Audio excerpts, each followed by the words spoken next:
Bonjour Elodie, Bonjour. souhaites-tu te présenter? Oui, alors je m'appelle Élodie, j'ai 45 ans, je suis femme politique, cadre de la fonction publique d'État et je suis mère de 3 enfants. Beau programme tout ça. Elodie, quelle était ta difficulté et que recherchais-tu avant de décider de travailler avec nous? Alors, je suis venue sous l'angle de l'alimentation. Je sentais qu'il y avait, que j'avais on va dire un souci dans je ne veux pas dire un trouble alimentaire, mais je ne m'alimentais pas, j'avais le sentiment de ne pas bien m'alimenter.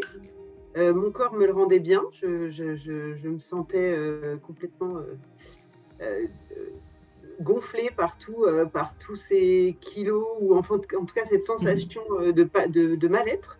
D'accord, Donc j'ai été amenée par ce biais-là. ok. Qu'est-ce que tu vivais au quotidien avec ces histoires de nourriture? C'était une prise de tête pour toi? Comment ça se passait?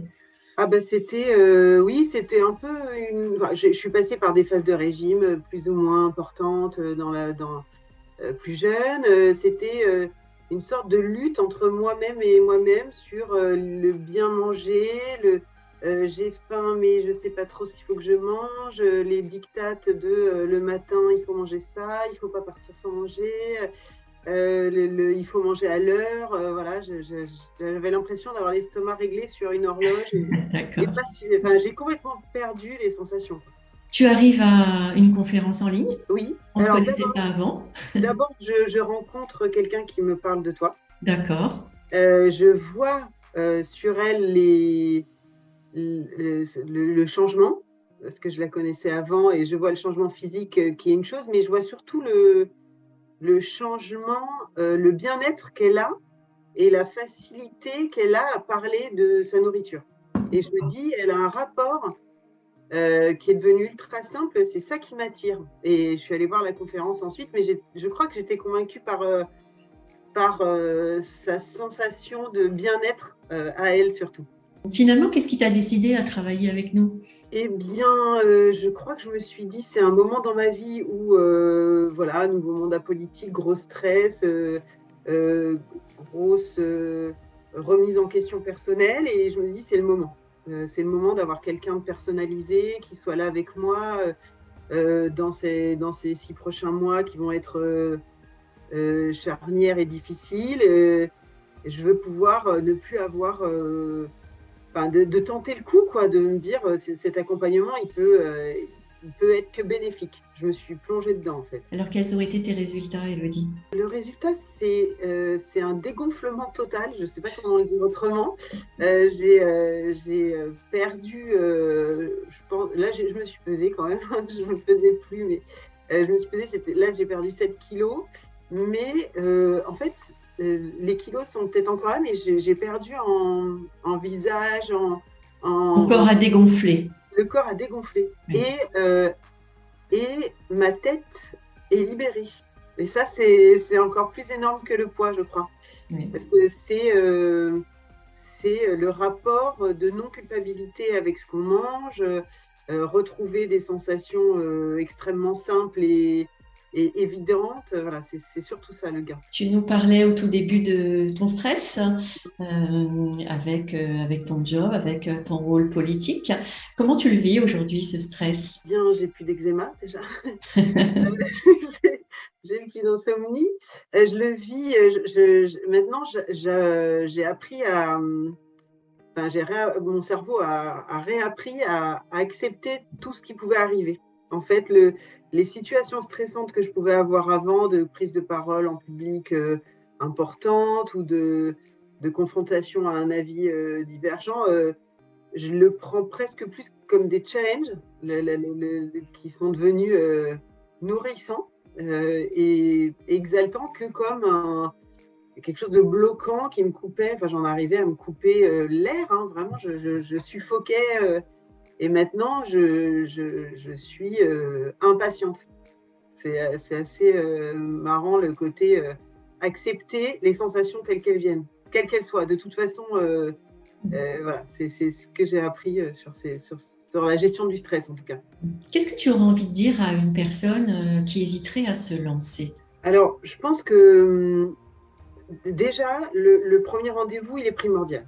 C'est-à-dire que la prise de confiance, elle vient de là. C'est sentir, parce que dans l'idée de coaching, il peut y avoir tout et n'importe quoi, on le sait aussi, donc ça peut être inquiétant. Le sérieux, on le sent dès le premier rendez-vous.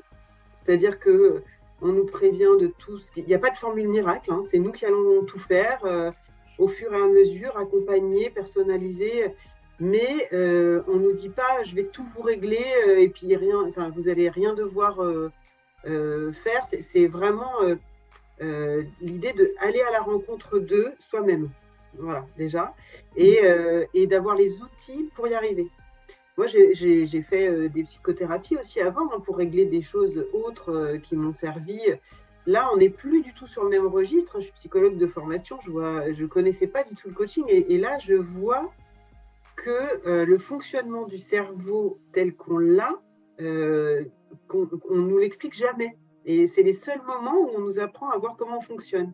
Donc voilà comment je dirais, on n'est pas sur des formules magiques, il n'y a rien de magique. On est sur apprendre à mieux se connaître pour mieux réagir aux petits tracas du quotidien ou aux gros stress de la vie professionnelle. Est-ce que tu dirais que ça t'a demandé un gros travail entre les séances? Je dirais que non. C'est assez dingue. Je crois que le rééquilibrage qui peut se faire sur certaines séances, qui est extrêmement prenant sur le moment, qu'on revoit un peu après, un peu apaisé, et les discussions qui peuvent suivre, parce que ça ouvre à d'autres discussions dans la sphère familiale, professionnelle, personnelle, amoureuse, tout ça œuvre dans le sens du changement, mais c'est pas un investissement de 2 heures au quotidien, c'est pas une prise de tête d'élaboration de menus ou de choses comme ça, pas du tout, pas du tout. C'est vraiment gagner, quoi. Gagner au fur et à mesure sans s'en rendre compte. C'est assez fou. C'est ça. L'idée, c'est vraiment de faire quelque chose qui va s'intégrer complètement dans ton quotidien en fonction de l'actualité que tu vis sur le moment. Okay. Ça évite d'être dans la théorie, puis ça permet de mettre en pratique directement. Élodie, si tu devais qualifier mon accompagnement en 3 mots? Je dirais complet, soulagement, et je dirais point de départ. Oh, c'est joli ça, point de départ. Alors, point de départ, pourquoi vis-à-vis de toi? C'est une nouvelle façon de se voir, de s'accepter, de se voir peut-être avec le regard que peuvent avoir les autres sur soi. Donc ça fait du bien de se dire on va partir avec ça. Après toutes ces années où on s'est dénigré personnellement, où il y a eu tout ça, de réapprendre à sa jugeote, de se dire je vaux ce que je vaux et je vais commencer comme ça va être déjà bien. Super, en tout cas moi je suis ravie de t'avoir accompagnée sur ce chemin et de constater que tu es vraiment dans une dynamique encore de nouveau départ, hein, c'est chouette, c'est toujours plaisant pour nous des coachings qui se passent de cette manière. Tout était fluide, je crois, à chaque séance, hein. On n'a ressenti aucune prise de tête, ni l'une ni l'autre. C'était le bon moment, je crois. Voilà, c'est ça, c'est ça. Je compléterai juste sur le côté, qu'est-ce qu'on peut recommander à une personne qui hésiterait? Est-ce que tu serais d'accord avec moi pour dire, c'est nécessaire d'être prête quand même? Il faut se sentir prête à vouloir changer. Voilà. À vouloir évoluer. Moi, je l'ai pris à un moment où c'était un gros changement, où j'allais avoir encore une échelle un poste en plus à gérer, et je l'ai vu comme un soutien et pas comme quelque chose en plus. D'accord. C'est aussi de se dire, ça va pas demander un investissement supplémentaire si vous commencez quelque chose de stressant. Au contraire, dans une période de gros stress, ça peut être au contraire une vraie bouée de sauvetage.